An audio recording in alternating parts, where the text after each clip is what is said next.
নমস্কার বন্ধুরা, সকলকে স্বাগতম ডাব্লিউবি ইংলিশ ক্লাসেস এই ইউটিউব চ্যানেলে। আজকে আমি তোমাদের সামনে নিয়ে এসেছি ওয়েস্ট বেঙ্গল বোর্ডের ক্লাস 8-এর লেসন 9 একটি কবিতা, যা হচ্ছে সামার ফ্রেন্ডস, যেটি লিখেছেন Mary lamb.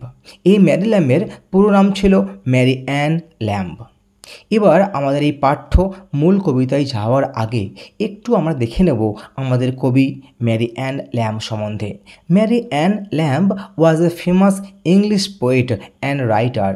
Mary Ann Lamb ছিলেন একজন বিখ্যাত ইংরেজি কবি এবং লেখিকা। She is best known today, তিনি আজও বেশ পরিচিত হয়ে রয়েছেন for her collaboration with her brother Charles Lamb on the collection Tales from Shakespeare. তার ভাই চার্লস ল্যাম্বের সঙ্গে টেলস ফ্রম শেক্সপিয়ার সম্মিলিতভাবে লেখার জন্য। She and her brother presided over a literary circle in London. তিনি এবং তার ভাই চার্লস ল্যাম্ব লন্ডনের একটি সাহিত্যবৃত্তের সভাপতিত্ব করেছিলেন, that included poets like Wordsworth and Coleridge, এবং যার মধ্যে ওয়ার্ডসওয়ার্থ এবং কোলরিজের মতো কবিরাও সেখানে যুক্ত ছিলেন। এবার আমরা চলে আসব আমাদের মূল কবিতায়। খুব সুন্দর এটি কবিতা, যা হচ্ছে সামার ফ্রেন্ডস, অর্থাৎ গ্রীষ্মকালীন যে বন্ধুরা, সেই নিয়ে এই কবিতা। তাহলে কারা এই গ্রীষ্মকালীন বন্ধু সেটা আমরা দেখব। দেখো, ফার্স্ট যেটা লেখা রয়েছে, এই কবিতায় মোট লাইন সংখ্যা হচ্ছে 16।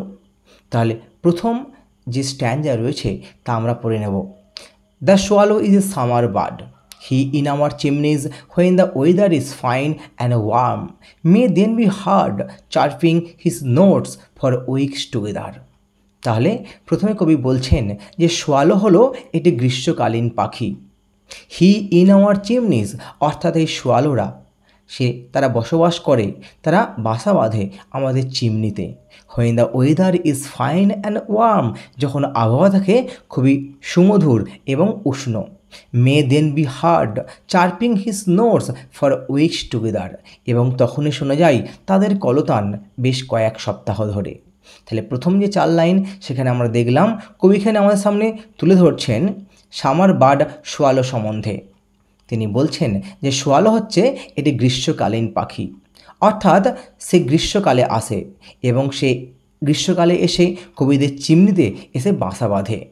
যখন আবহাওয়াটা একটু উষ্ণ এবং সুমধুর থাকে তখন তাদের কলতান শোনা যায় কয়েক সপ্তাহ ধরে। Come there but one cold winter day, সেখানে আসে বটে কিন্তু কোনো এক শীতের শীতল দিনেতে। অ্যাওয়ে উইল ফ্লাই, উড়ে চলে যায় আওয়ার গেস্ট দ্য সোয়ালো, আমাদের এই অতিথি সোয়ালো পাখি। And much like him we find the way, এবং ঠিক একই রকমভাবে আমরাও এই পথ দেখতে পাই। Which many a gay young friend will follow, যে পথটাকে অনেক নতুন নতুন বন্ধুরা অনুসরণ করে। তাহলে এখানে গে কথার অর্থ হচ্ছে আনন্দমুখর বা জয়ফুল বলতে পারি। তাহলে প্রথম যে স্ট্যান্ডা সেখানে আমরা দেখলাম সোয়ালো পাখি সম্বন্ধে, এবং তিনি সোয়ালো পাখির সঙ্গে তুলনা টানছেন নতুন জীবনে আসা বন্ধুদের সঙ্গে। অর্থাৎ আমাদের জীবনে আমাদের সুসময়েতে যখন আমরা খুব ভালো থাকি, সেই সুসময়েতে আমাদের জীবনে অনেক নতুন নতুন বন্ধুরা আসে। তারা আমাদের জীবনে এসে সব রকম সুবিধা সুযোগ তারা গ্রহণ করে, এবং যখন আমাদের অসময় তখন কিন্তু সেই নতুন বন্ধুরা আমাদের ছেড়ে চলে যায়। এবার ব্যাপার হচ্ছে এখানে সোয়ালোর সঙ্গে তিনি কেন তুলনা করলেন এই নতুন বন্ধুদের। দেখো, সোয়ালো হচ্ছে একটি মাইগ্রেটরি বার্ড, অর্থাৎ যা হচ্ছে এটি পরিযায়ী পাখি। এই সোয়ালো কিন্তু কোনোভাবেই শীতকে সহ্য করতে পারে না, যার ফলে এই সোয়ালো যখন গ্রীষ্মকালীন সময় যখন আবহাওয়াটা এটা সুন্দর উষ্ণ থাকে তখন কিন্তু এসে কবির চিমনিতে বাসা বাঁধে। তাই কবি বলছেন যখন আমার সুসময়, যখন আমার ভালো সময়, তখন কিন্তু এই সোয়ালো পাখি আসে এবং আমাকে গান শোনায়। কিন্তু যখন আমার প্রয়োজন, যখন আমি নিঃসঙ্গ থাকি সেই উইন্টার দিনগুলিতে, তখন কিন্তু এই সোয়ালো আমাকে ছেড়ে চলে যায়। ঠিক একই রকমভাবে অনেক বন্ধুরা, নতুন বন্ধুরা যারা আমাদের জীবনে আসে, অনেক রকম সুযোগ সুবিধা তারা গ্রহণ করে এবং তারাও চলে যায় আমাদের মিসফরচুনে, যখন আমাদের খারাপ সময় থাকে। এবার চলে আসি আমরা পরের স্ট্যান্ডাতে। In dreary days of snow and frost, এখানে ড্রেয়ারি কথার অর্থ হচ্ছে ডাল ডেজগুলোতে, অর্থাৎ মনোটোনাস বা ডাল ডেজ, বিবর্ণ দিনগুলিতে। কখনকার না স্নো অ্যান্ড ফ্রস্ট অর্থাৎ বরফ এবং তুষারপাতের। Closer to man will cling the sparrow, তখন কিন্তু মানুষের খুব কাছে আঁকড়ে ধরে থাকে স্প্যারো বা চড়ুই পাখি। ওল্ড ফ্রেন্ডস, পুরাতন বন্ধুরা, অল দো ইন লাইফ, যদিও জীবনেতে উই আর ক্রসড, হয়তো আমরা বিচ্ছিন্ন হয়ে গেছি। তাহলে এখানে ক্লিং কথার অর্থ হচ্ছে আঁকড়ে ধরে থাকা, আর ক্রসড কথাটা এসছে ক্রসড, CROSSED, যার অর্থ হচ্ছে সেপারেটেড বা বিচ্ছিন্ন হয়ে যাওয়া।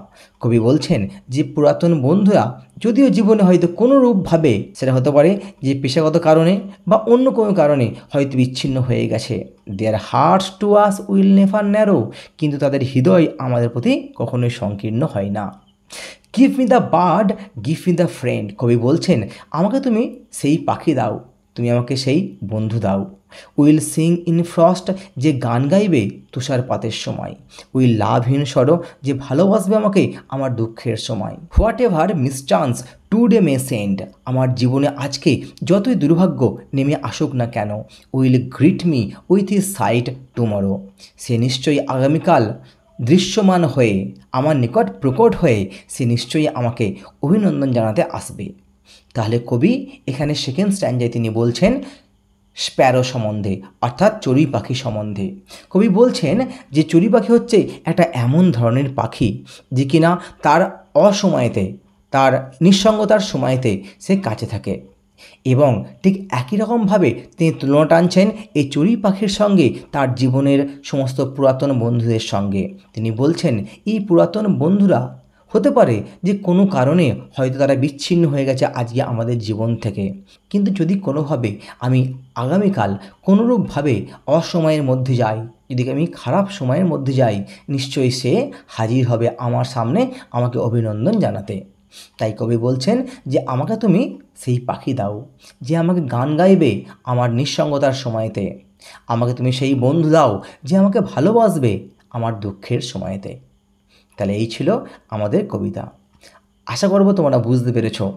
এখানে তোমাদের কোশ্চেন এইরূপ আসতে পারে যে কেন এখানে শোয়ালোকে সামার বার্ড বলা হচ্ছে, এবং কেনই বা এখানে শোয়ালো কবিকে ছেড়ে চলে যাচ্ছেন তার নিঃসঙ্গতার সময়তে, অর্থাৎ সেই উইন্টার ডেগুলোতে। পরে কোশ্চেন আসতে পারে যে কবি এখানে শোয়ালোর সঙ্গে কার তুলনা করেছেন, এবং তার সঙ্গে কোশ্চেন আসতে পারে যে কবি এখানে স্প্যারোর সঙ্গে কার তুলনা করেছেন।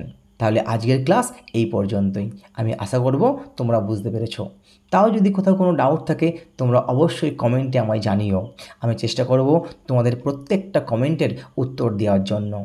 আমার এই ক্লাস ভালো লাগলে তোমরা অবশ্যই আমার চ্যানেল সাবস্ক্রাইব করো, লাইক করো এবং অবশ্যই বন্ধুদের সঙ্গে শেয়ার করে নিও। ধন্যবাদ সকলকে।